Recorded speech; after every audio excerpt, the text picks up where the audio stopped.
Mau nanya, Sat. Kan dari dulu tuh kan di Indonesia ini kan ya, rata-rata yang jadi pemimpin itu presidennya lah begitu bisa dikatakan rata-rata dari Jawa gitu. Cuma wakilnya kan macam-macam dari asal daerahnya itu. Itu apakah memang ibaratnya memang karena pengaruh kerajaan zaman dulu begitu kan dari pusatnya kan di Jawa menyebar Islam-Islam itu wilayah lain begitu. Kata Kiai Jawa kan, Jawa itu Quraisynya Indonesia, dan seluruh imam itu katanya dari Quraisy. Ala imam min Quraisyin khairihi wa syarrihi. Jadi kalau secara keyakinan bahwa Quraisynya Indonesia adalah Jawa, ya cocok aja itu. Karena banyaknya jumlah penduduk, banyaknya tokoh-tokoh, banyaknya tempat peredaran keuangan, pusat kehidupan di sana.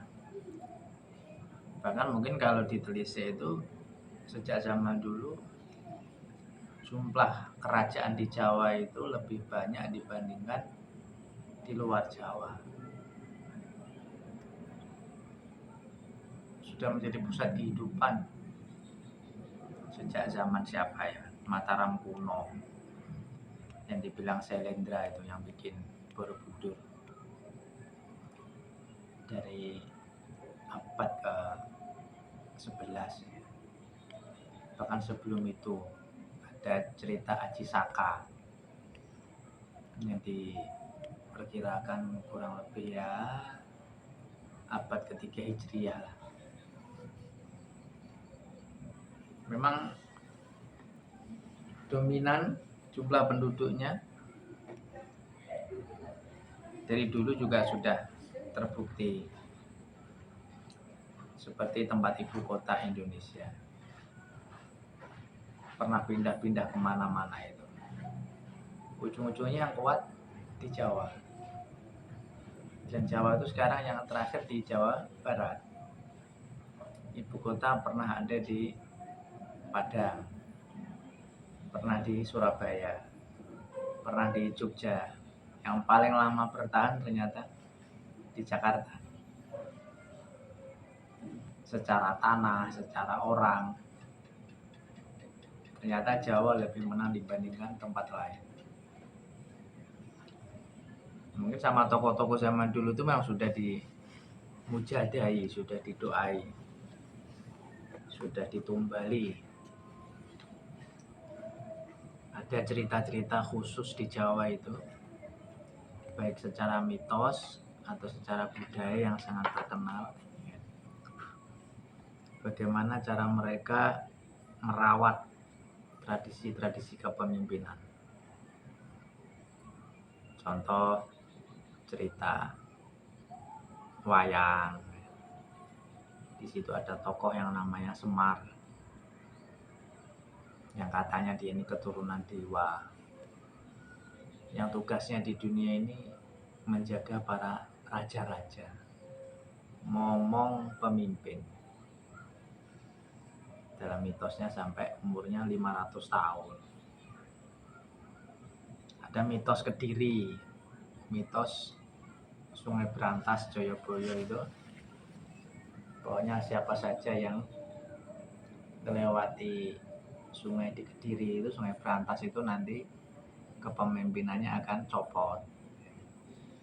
Atau ada juga yang terkenal dengan apa itu, di Kudus itu, pintu masuk Menara Kudus itu, ya kan, kecil itu pemimpin-pemimpin di situ juga nggak boleh lewat di situ. Katanya sama Sunan Kudus sudah dikasih Raja Kolosokro, siapa saja yang lewat situ akan runtuh kekuasaannya. Jadi di sana itu selain jumlah penduduk, selain kekuatan ekonomi, pusat kehidupan, ternyata mereka merawat tradisi-tradisi kepemimpinan yang begitu panjang. Contoh sekarang satu-satunya kerajaan di Indonesia yang masih eksis adalah kerajaan Mataram, Yogyakarta, Hmm. Sri Sultan ke-10 sekarang. Yang lainnya nggak ada yang mampu. Dan banyak yang meneliti bahwa presiden-presiden Indonesia itu dulu rata-rata juga keturunan raja-raja Jawa. Ya, bukan berarti memojokkan orang yang luar Jawa atau mendiskreditkan atau mengunggulkan orang Jawa. Dan nyatanya begitu. Pak Yusuf Kala pernah nyalon jadi presiden, nggak jadi. Ya kan? Mungkin siapa lagi nanti ya kan? Yang orang luar Jawa. Nah, kita masih menunggu ini. Umpamanya ini dipilih di antara 3 ini, nanti kalau memang yang jadi itu Jawa lagi berarti antara Ganjar atau Prabowo. Anies Jawa, tapi kan kata-katanya dia bisa ngomong Jawa, bisa bahasa Jawa, Lahirnya di sana. tetapi dia kan orang Arab, dia harus tahu porsi. Secara pemilih ya rata-rata orang-orang Islamis lah, sedangkan orang di luar Islam juga masih banyak kan, ada yang Islam sekedar Islam. Kalau ternyata Allah Subhanahu wa taala menghendaki untuk bergeser nanti ke pemimpinan oleh orang luar Jawa, ya mungkin sudah waktunya orang Jawa juga harus legowo. Sama-sama lah gitu. Presiden kita ada berapa? 7 ya. Itu kan kebanyakan Jawa itu. Pak Karno Jawa, Pak Harto Jawa, Pak Gus Dur Jawa, Pak Bu Megawati Jawa, Pak BY Jawa, Jokowi Jawa, Pak Habibie kan selingan. Kalau ternyata nanti yang ke-8 ini nggak Jawa, ya sudah 7. Ya. Kita ini katanya kayak 7 turunan, pas kebetulan kita nomor 8. Ya ikhlas aja. Bagi saya nggak masalah itu ya. Lagi pula kan ya itu kepemimpinan Allah yang ngasih. Kita mau memaksakan juga nggak bisa. Mau nolak nggak bisa, memaksakan nggak bisa. Semuanya udah takdir kok. Walaupun didatangkan 1000 peramal sekalipun, kalau memang jatahnya itu yang menang orang Jawa, ya menang. Sebaliknya juga, ya. Kalau jatahnya orang luar Jawa, ya luar Jawa. Wah, dibikin lembaga survei, dibikin apa lagi, ya kan, tim sukses, tim kampanye, tim apa, untuk menjatuhkan orang Jawa umpamanya. Sekalinya dia takdirnya menang, ya menang. Atau sebaliknya, ternyata jatahnya orang luar Jawa mau dijatuhkan, mau diintimidasi, mau dipersekusi, mau apa, jatahnya jadi ya jadi. Kemungkinan ya kan, kemungkinan ya tetap masih Jawa ya, penduduknya itu masih 60% itu di Jawa. Ini kalau sampai 60% ini bersatu milih satu orang ya sudah kalah ya kan, sudah dapat 60% dia. Kecuali suatu saat tiba-tiba orangnya itu pada pindah ke IKN ya, ke Kalimantan, pindah semuanya begitu. Tiba-tiba yang 60% berubah jadi orang Kalimantan. Ya tadi terjadi identik kok, ternyata sekarang presidennya orang Kalimantan semua ya. Orang Kalimantan itu kan yang terkenal kalau enggak Banjar ya Melayu atau Dayak kan itu. Di antara 3 ini lah, bisa 3 suku ini. Tapi kan tidak semudah itu dan tidak secepat itu orang untuk pindah tempat itu. Enggak mudah. Walaupun kamu memindahkan 2 juta orang, ya, umpamanya pegawai negerinya berapa sih? 2 juta kah, 3 juta pindah sama anak-anaknya. Ternyata nggak betah. Namanya orang nggak betah itu mau diapakan? Kenapa? Ya, dia biasanya kalau pagi sarapan sego pecel, nasi uduk, ternyata nggak ada umpamanya. Ini IKN ini rumah siap, tempat siap, kantor siap. Nah, tukang tambal ban ada apa enggak? ternyata nggak ada, ya kan? Ya bikin mumet ya kan. Nah, hal-hal kecil itu yang tidak ternyata tukang jahit nggak ada, tukang jahit baju, tukang potong rambut ternyata nggak ada, gimana ya?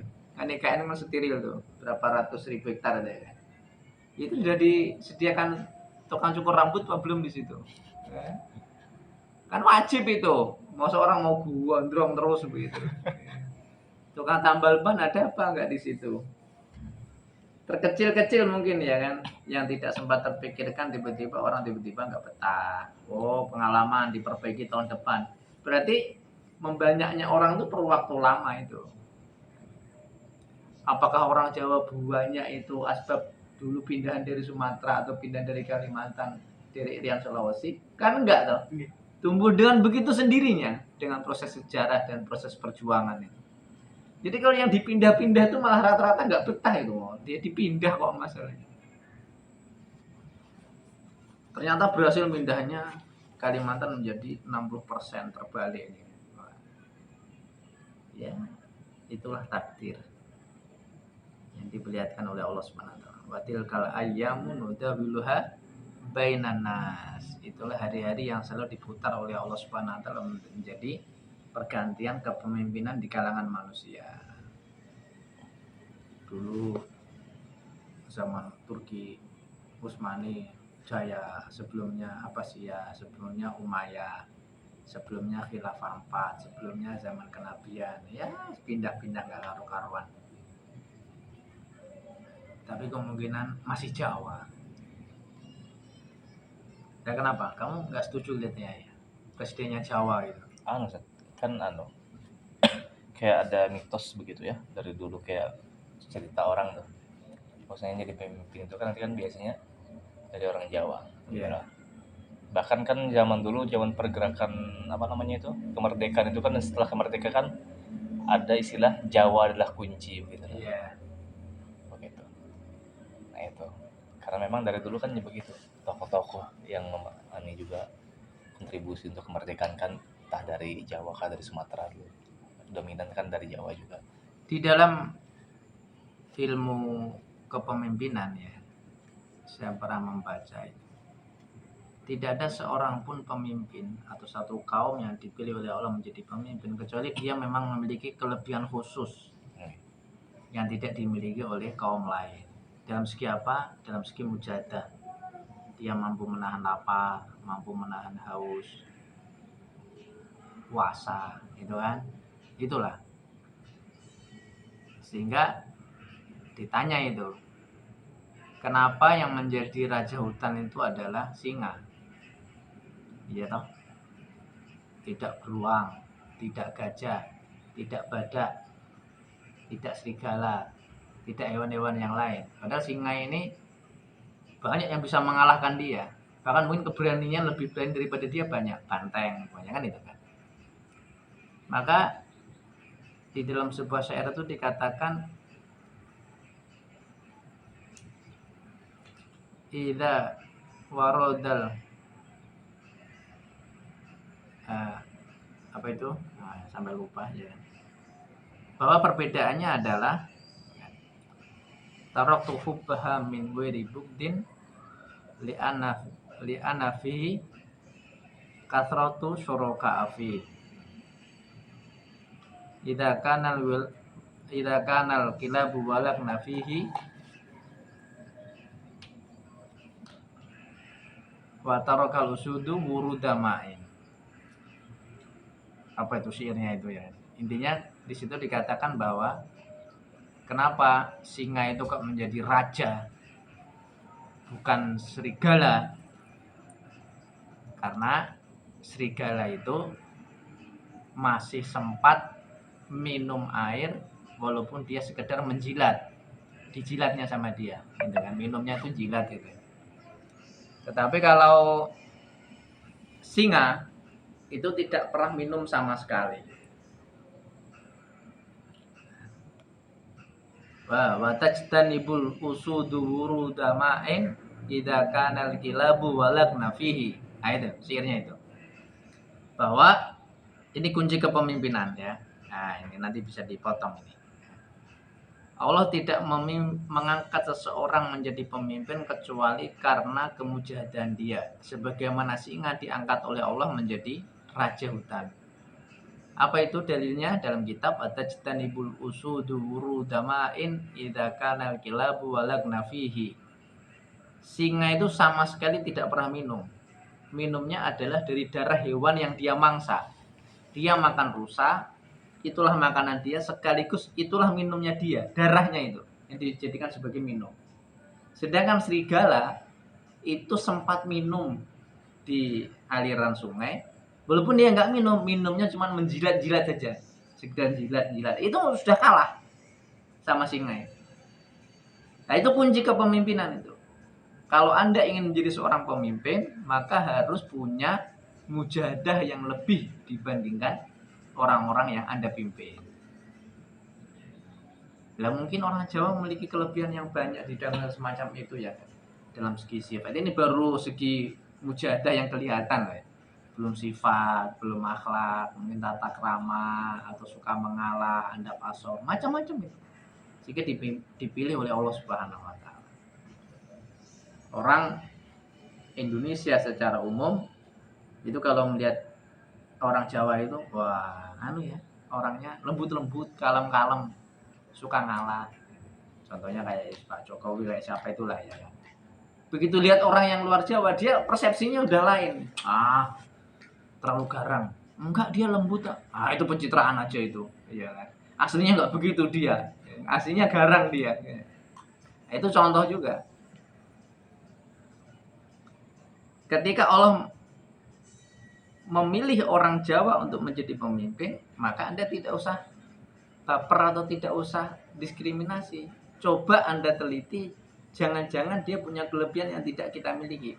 Nah, kelebihannya itu yang kita lihat. Nah, kalau bisa kita tiru dan kita kerjakan, kita amalkan gitu. Ini ada pemimpin dari Jawa, kita iri, hasad, ya kan? Ada presiden dari Jawa, wah kita caci maki, bully, apa itu ya, komen nggak jelas, ya, marah-marah. Koreksilah diri kita masing-masing. Allah memilih Rasulullah, kan? Dibandingkan dengan orang-orang lain. Kan punya sifat itu. Ya kan, sidik, tablik, amanah, fatona, macam-macam juga asmaul Rasulullah, asma Rasulullah itu kan ya. Al Aziz, Azizun Alim Anitum Haris, ya kan gitu kan, Rauf Rahim. Jadi punya sifat-sifat kelebihan itu yang tidak dimiliki oleh orang pada umumnya. Dan ternyata kepemimpinannya sampai mati. Ada juga yang mimpin sebentar kemudian tiba-tiba tumbang. Nah, itu mungkin perlu dikoreksi. Nah, mungkin kan kita ini punya cita-cita jadi pemimpin. Orang tuh normalnya orang lah. Gak jadi pemimpin tapi punya cita-cita anaknya jadi pemimpin. Padahal kita sendiri itu dulu mungkin dicita-citakan oleh bapak kita biar kita jadi pemimpin kan. Nah, moga-moga anakku nanti jadi apa gitu ya. Jadi presiden kan, jadi jenderal kan, jadi pilot kan, jadi kiai. Ternyata nggak jadi. Setengah gagal produknya, sekarang ganti kita cita-cita. Nah, sebagaimana cita-cita bapak kita, itu namanya cita-cita balas dendam, ya.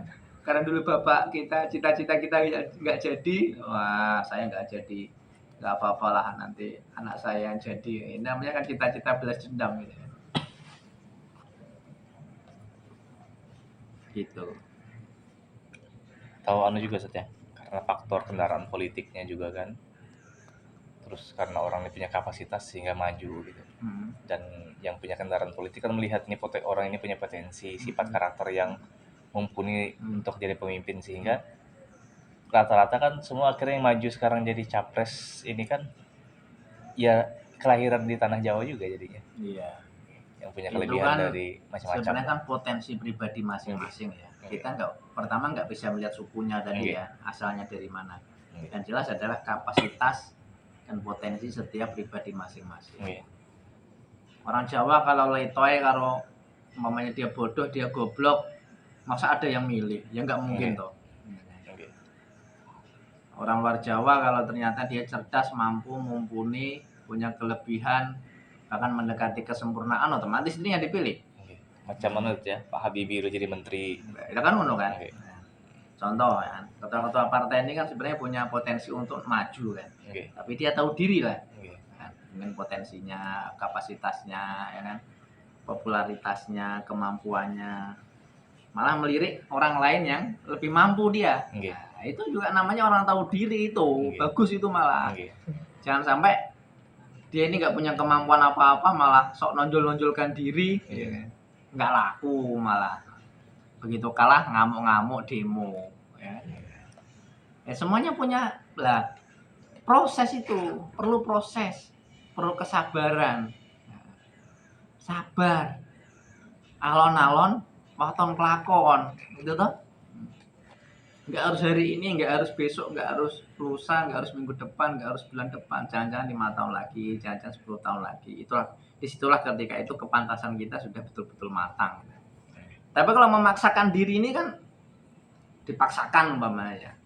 Orang Jawa yang nggak punya kemampuan atau punya kemampuan tapi luar Jawa. Ternyata ada orang Jawa yang plus dia Jawa punya kemampuan, punya kelebihan. Dipaksakan ya nggak enak. Ya apa-apa kalau dipaksakan kan nggak enak toh. Lah orang otomatis memilih dengan pilihan hatinya, dorongan rohaninya masing-masing. Nggak bisa dipaksakan juga. Anda mau mencalonkan diri jadi pemimpin, ya sabar. Ikuti proses. Ternyata nggak ikuti proses, ternyata nanti tumbang. Ya pikir sendiri, rasakan sendiri. Rasakan sendiri. Semua ada prosesnya masing-masing.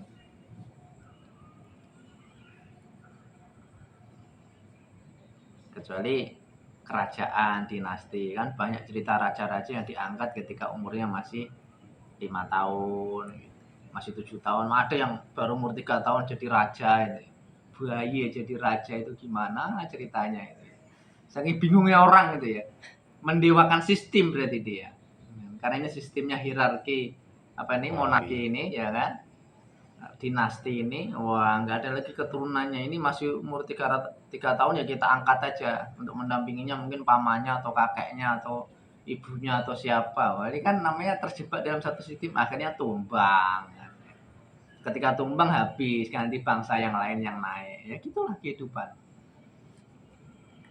Makanya jangan suka memaksakan. Sabar. Isbiru wasobiru warobitu.